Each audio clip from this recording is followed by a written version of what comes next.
তুরস্কের তৈরি সবচেয়ে কৌশলগত অস্ত্র এখন বাংলাদেশের হাতে।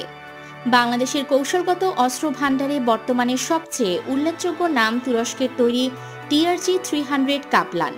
এটি একটি mobile multiple launch rocket system, যার সর্বোচ্চ পাল্লা প্রায় 120 কিলোমিটার।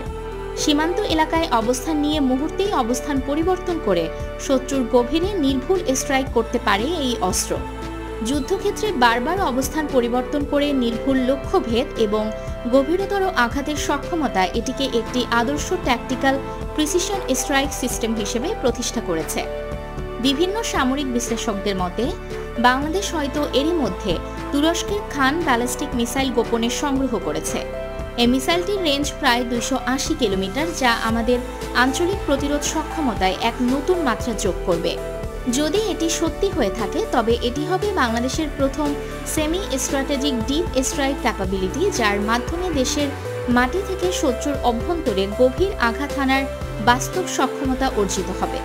তবে এমন উচ্চ মূল্যের এবং দীর্ঘ পাল্লার স্ট্রাইক সিস্টেমকে কার্যকর রাখতে হলে চাই শক্তিশালী আকাশ প্রতিরক্ষা ব্যবস্থা, কারণ শত্রুর বিমান কিংবা ড্রোন হামলা থেকে এই লঞ্চারগুলোকে রক্ষা না করতে পারলে এগুলোর ব্যবহার প্রশ্নবিদ্ধ হয়ে পড়ে।